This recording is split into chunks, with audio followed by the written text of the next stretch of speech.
10% é o que chama em economia de minarquia. É uma taxa tão baixa que só Hong Kong e os Estados Unidos, no começo do século XX, tinham essa carga fiscal. Um Estado pequeno o suficiente para servir as pessoas e não se servir delas. Que é quando você começa a ter esse mamute que pega 40%, 50%, com muitos lugares da Europa, ou 40% no Brasil, que é a maior carga fiscal da América Latina disparado.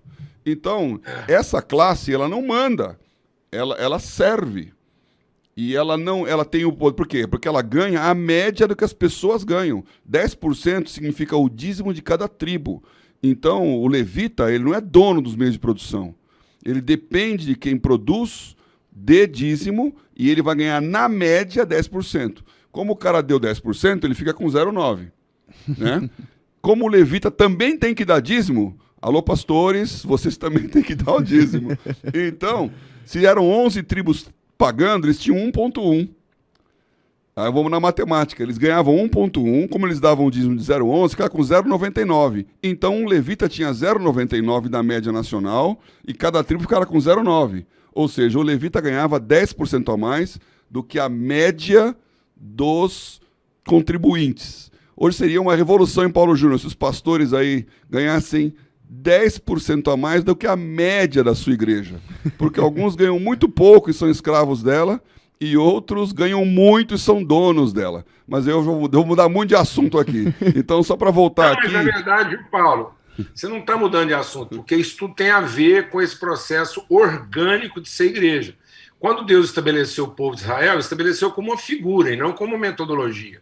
E uma figura pedagógica, de como você construir uma comunidade com consciência de família. Então, o dízimo não era uma taxa financeira, era um princípio econômico, onde todas as partes da comunidade servem à comunidade. Uns com mais recursos, outros com menos recursos. Mas todos contribuíam e cumpriam o seu papel. Então, Deus colocou lá os 12 para a gente entender aquilo como um princípio pedagógico e não como uma metodologia institucional litúrgica. Então, ele estabelece o dízimo, ele cria uma economia circular que vai fazer com que a classe que se ocupa das questões sacerdotais, ministeriais, ou seja, como um professor, um ensinador, os outros têm atividades que rendem, que são atividades remuneradas ou de fim lucrativo, de ganha, compra e venda. Aquele que ia cuidar do ensino, ele ia ser sustentado pela média, porque quando você faz uma média, você soma os elementos, tira o maior e o menor e divide pelo número. Pronto, então o dízimo nada mais era. Tanto é que a igreja primitiva, na primeira reunião dela, tinha 120 o quê? Famílias. Era uma membresia de 120 famílias para 12 apóstolos. Então, se você fizesse o dízimo de 120, os apóstolos seriam sustentados pela média. Então, o ideal seria que todas as igrejas tivessem um pastor para cada 10, 12 famílias. E hoje a gente tem alguns magnatas, né, que são pastores exclusivos de centenas de milhares. Aí o dízimo acaba sendo um acúmulo de recursos e não uma forma justa de distribuir recursos. Você já pensou quanto que as igrejas seriam saudáveis, Paulo, se a gente tivesse um pastor, além de taxar o dízimo, né, com tanta legalidade igual as pessoas fazem, eles também aplicassem isso na economia pastoral. Beleza, todo mundo vai pagar o dízimo, mas em compensação nós vamos ter um pastor para cada grupo de 12 famílias. Então, para cada grupo de 100 a 200 pessoas, teria um pastor recebendo a média. Isso seria um exemplo de justiça para toda a sociedade. Eu acredito nisso ainda. Vamos chegar lá, vamos chegar lá.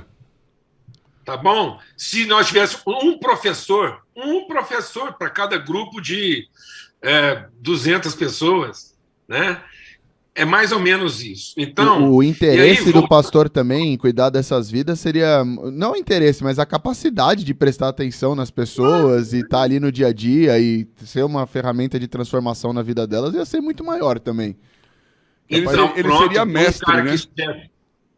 Um cara que estivesse ocupado dessas atividades subjetivas, ele não ia ser nem o cara mais pobre, nem o cara mais rico. Então, ele seria a média e estaria tudo certo. Né? Não precisava nem votar salário, porque já estava resolvido. E ele seria a média do lugar onde ele está, né? Do povo com quem ele vive. Mas, enfim, isso tem a ver com a nossa história lá, dessa coisa que você falou, bom, como é que era isso antigamente? Esse texto que fala de pais se convertendo a filhos e filhos a pais, está falando de Elias. Nos últimos dias virá o espírito de Elias. Então, Elias é o elemento que figura, é o elemento pedagógico para a gente entender por quê que o mundo só vai encontrar o reino de Deus o dia que houver essa conversão.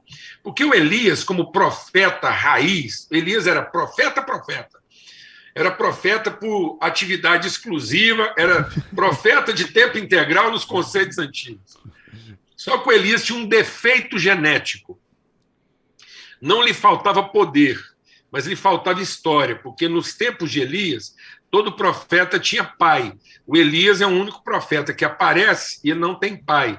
Ele é o tesbita. Todo mundo sabia de onde ele vinha, o poder que ele tinha, mas não sabia de que família ele pertencia.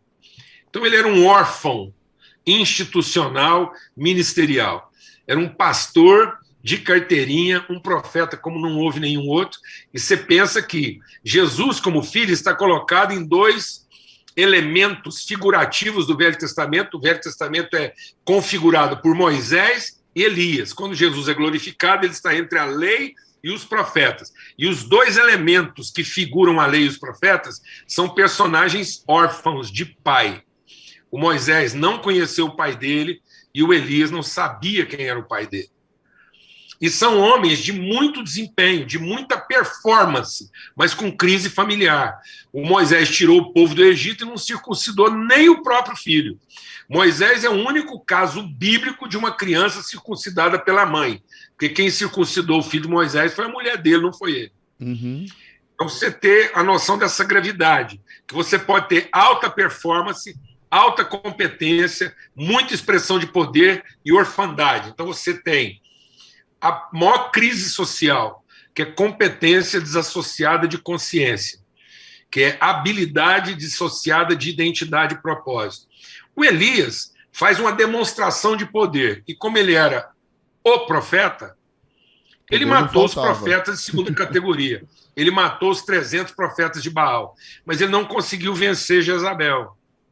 Ele entra numa crise depressiva, né?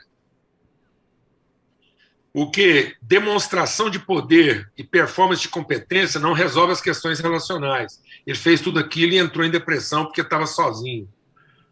Então ele tem um alto resultado, ele celebra uma grande conquista, mas ele vai para uma caverna pedir a morte. E Deus pergunta para ele, por que você está aí? Ele diz, porque eu fiquei sozinho.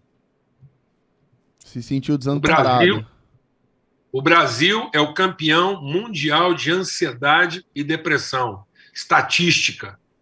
Por quê? Porque nós estamos sendo estimulados a alta performance sem relacionamento. Nós estamos gerando filhos órfãos de mulheres viúvas. Peraí, o Isso Brasil é uma maldição dos últimos dias. Aí o que acontece? Qual foi a cura de Elias? Deus deu mais poder para ele matar Jezabel? Não, Deus deu para ele um filho que ele não queria. Um cara que o obrigou a ir para um caminho que ele não queria, Eliseu. Aí que começa a revolução do pensamento. Agora, um profeta vai adotar um empresário e transmitir para ele carga profética. Entendeu, né? Ele pega a figura do empresário, Eliseu era um empresário. Era um cara do transporte. Ele tinha lá uma companhia de bois. Aí ele dedica sua competência empresário a um exercício profético. O Eliseu adota um rei e transfere para ele a mesma carga profética que ele recebeu do pai dele Elias, vocacionalmente. E aí, profeta mata profeta, rei mata rei. Então, quem venceu Jezabel foi um rei tornado profeta, e não um profeta com carga extra de poder profético. Então, é por isso que a geração é você gerar filhos na sua carga vocacional e não na sua competência profissional. E muitas vezes os pais hoje estão querendo transferir competência profissional e não carga vocacional. Eles não primam pela relação, primam pelo desempenho. Então hoje os pais estão abdicando de uma relação que comunica valores para um estilo de vida que pilha, que aumenta a capacidade. E aí eu tenho hoje profissionais e governantes sem carga profética, sem autoridade espiritual para cumprir a vocação deles, porque são órfãos. E temos profetas que estão degladiando com profetas, ganham profetas, mas não transformam a nação. Então isso causa um caos social. Porque você tem um profeta bom de matar profeta, você tem um empresário bom na área profissional dele e tem reis, governantes, derramadores de sangue.